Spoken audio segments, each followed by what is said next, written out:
서태평양 해역에서 동시에 두 개의 열대요란 94W, 95W가 포착되며 태풍의 씨앗이 나타났습니다.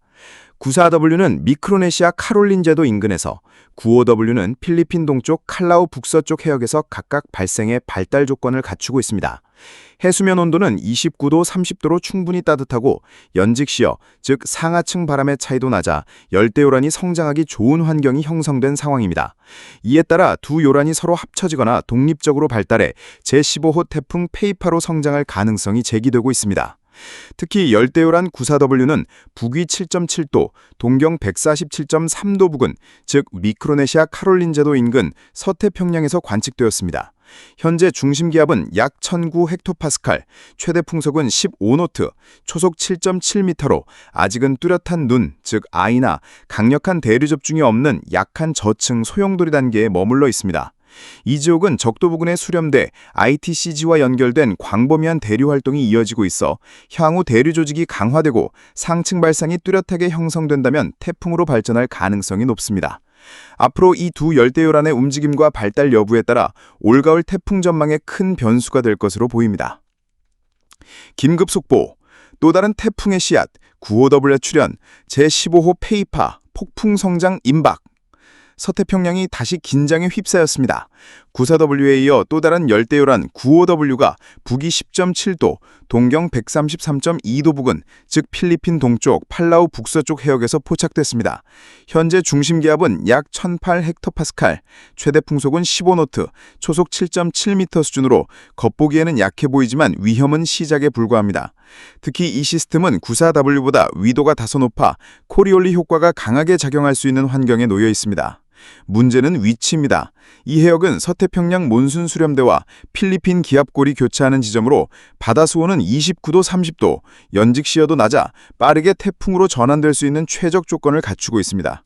전문가들은 저층 사이클로제네시스로 급격히 발전할 가능성이 크다고 경고하고 있습니다.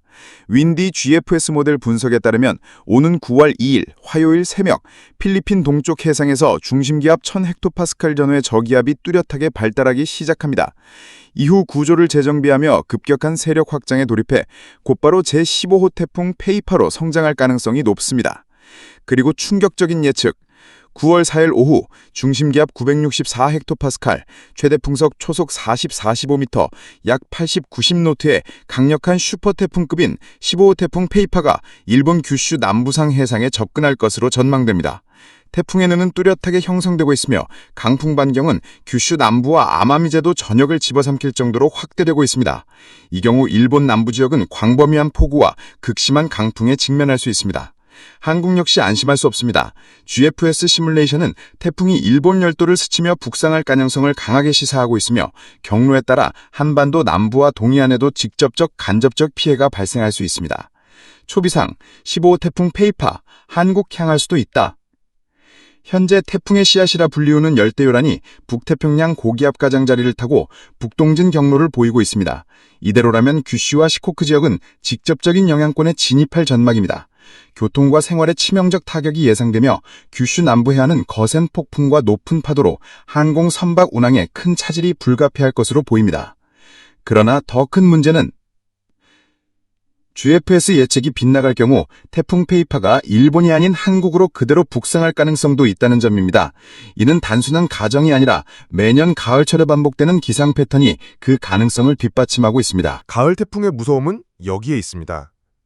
여름철보다 북태평양 고기압이 약화된 상태에서 발생하기 때문에 태풍은 서쪽으로 휘지 않고 한반도, 일본 쪽으로 직선 북상할 확률이 높습니다. 동시에 대륙에서 내려오는 차가운 공기와 태풍의 뜨거운 수증기가 정면 충돌하면서 대기 불안정이 극대화됩니다.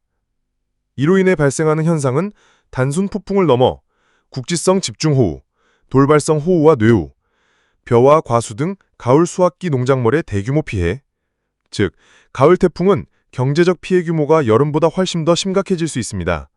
단순한 폭풍, 폭우가 아니라 한반도 사회 전반을 뒤흔들 수 있는 계절적 재난이 될 수 있는 것입니다. 따라서 지금 가장 중요한 것은 지속적인 모니터링과 철저한 대비입니다.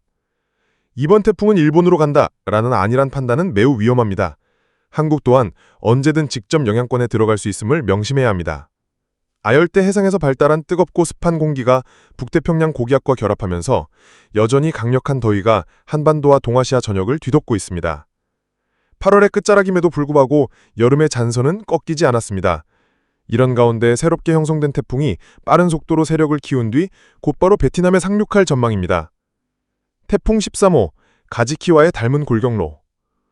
이번 태풍의 이동 경로는 불과 며칠 전 라오스 태국 국경 부근까지 북상했던 제13호 태풍 가지키와 거의 흡사합니다. 가지키가 상륙했을 때 현지에는 무려 600mm가 넘는 기록적 폭우가 쏟아졌습니다. 이번 태풍 역시 바람의 강도는 다소 약할 것으로 보이지만 엄청난 수증기와 폭우를 몰고 와 중남반도 지역에 심각한 홍수를 유발할 가능성이 큽니다. 한국에는 직접 영향 없지만 남부는 찜통더위. 우리나라에는 직접적인 영향은 없을 것으로 보입니다. 그러나 태풍이 불어넣은 남류가 산맥을 넘으며 팬 현상을 일으켜 남부지방을 중심으로 체감 온도가 35도 이상 치솟는 극심한 더위가 이어지겠습니다. 주 초반에는 한 차례 비가 예보되어 있지만 오히려 습도가 더 높아지며 불쾌지수가 치솟을 수 있습니다. 일본 나고야 40도 초고온 전망. 이번 기상 패턴은 일본에도 큰 영향을 미칩니다.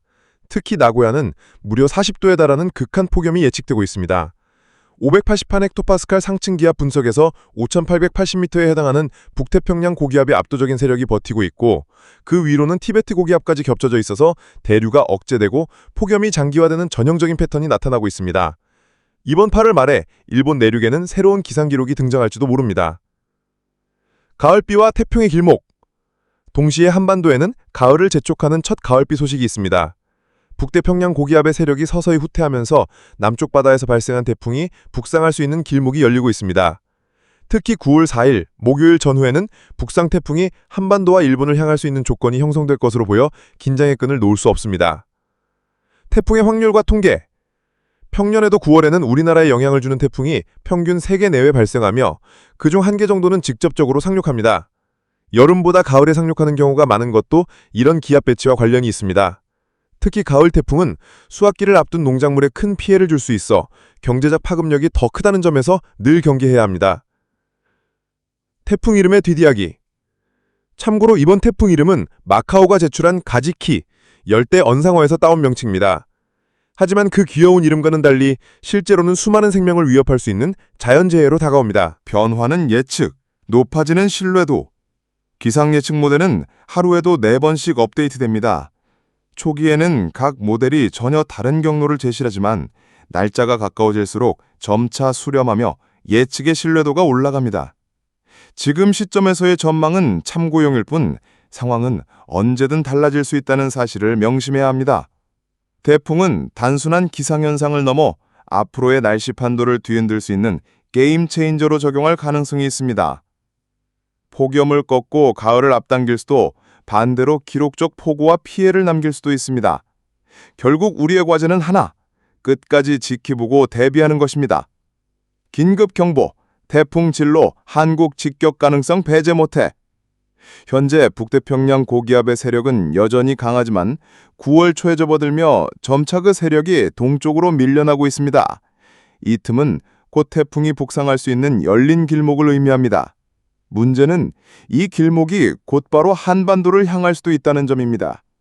만약 15호 태풍이 북상한다면 남해안 제주, 거대한 태풍의 외곽 비구름대가 먼저 유입, 초속 20에서 25m의 강풍과 집중호우 예상.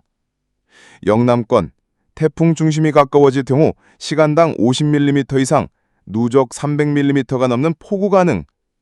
수도권 충청, 태풍의 이동 속도와 각도에 따라 간접 영향만 받아도 돌발성 호우와 뇌우 발생. 동해안, 해일 수중의 폭풍 해일과 파고 6에서 8m에 달하는 거대 파도 예상. 피해는 더욱 치명적. 가을 태풍은 여름과 다릅니다. 벼, 과수 등 수확 직전에 농작물이 쓰러지면 회복할 수 없고 이는 곧바로 경제적 손실로 이어집니다. 또한 찬 대륙 고기압과 태풍의 뜨거운 수증기가 정면 충돌하면 예측 불가능한 국지 집중호우가 곳곳에서 발생할 수 있습니다. 한국 직격 시나리오 결코 불가능하지 않다. 기상 전문가들은 입을 모읍니다. 태풍의 진로는 시시각각 변합니다. 일본 쪽으로 간다고 단정하는 건 매우 위험한 판단입니다. 현재 기상 모델은 하루 4번 업데이트되고 있으며 불과 이틀 전까지만 해도 전혀 다른 경로를 예측한 사례가 있습니다. 태풍의 복상 속도가 빨라지거나 북태평양 고기압이 더 약화된다면 한국이 직격탄을 맞을 가능성도 충분히 남아 있습니다. 결론은 하나, 끝까지 경계하라. 태풍은 단순한 폭풍우가 아니라 날씨의 게임 체인저입니다. 폭염을 꺾고 가을을 재촉할 수도 있지만 반대로 상상을 초월하는 재난을 남길 수도 있습니다. 지금 필요한 것은 안심이 아니라 모니터링과 대비입니다. 초비상, 태풍 15호 페이파, 3가지 한반도 영향 시나리오. 기상 모델마다 결과는 조금씩 다르지만 공통적으로 9월 초 중순 한반도와 일본 인근을 스치는 경로를 예측하고 있습니다. 그러나 경로에 따라 피해 양상은 천지 차이가 날 수 있습니다. 시나리오 1번, 한국 직격 상륙, 최악의 경우 태풍 중심이 제주 서쪽 해상, 남해안으로 곧장 상륙, 영남권과 호남권에 시간당 70mm 폭우, 누적 400mm 이상 가능, 남부 전역 초속 40m 강풍, 가로수 전신주 붕괴 위험, 남해안 폭풍의 일 거대 파도 8m 이상, 항만 어업 피해 불가피. 결과 농작물 대량 피해 플러스 도시 침수 플러스 교통 대란, 그냥 경제는 생활 전면 마비. 시나리오 2, 일본 경유 한국 간접 영향 유력. 태풍이 규슈 남쪽 해안 스치며 북상. 한반도는 직접 상륙은 피하지만 동풍 남풍 난류 유입. 영남과 강원 동해안 집중호 순간 돌풍 동반. 태풍 후면에 따라 수도권 충청도 국지성 내후 발생. 결과 직접 피해는 줄지만 예상 못한 국지 폭우와 항공 해상 운항 차질. 시나리오 3, 동해안 스킵, 한반도 영향 최소화, 낙관. 태풍이 일본 열도를 관통 후 동해상 진출. 중심 세력은 약화, 한국은 외곽 비구름대만 스침. 전국에 소나기, 간헐적비, 큰 피해는 없음. 결과 단순한 가을비 수준, 그러나 폭염은 여전. 문제는 아직 확정된 게 없다는 것. 태풍 경로는 북태평양 고기압과 대륙 고기압의 세력 싸움에 따라 하루에도 수차례 변화할 수 있습니다. 불과 이틀 전만 해도 전혀 다른 경로가 제시되었고, 실제로 태풍은 게임 체인저처럼 기상 시나리오를 완전히 바꿀 수 있습니다. 방심은 금물, 끝까지 모니터링하라. 직격 시나리오, 재난급. 일본 경유 시나리오, 국지 피해. 스킵 시나리오, 단순 가을비.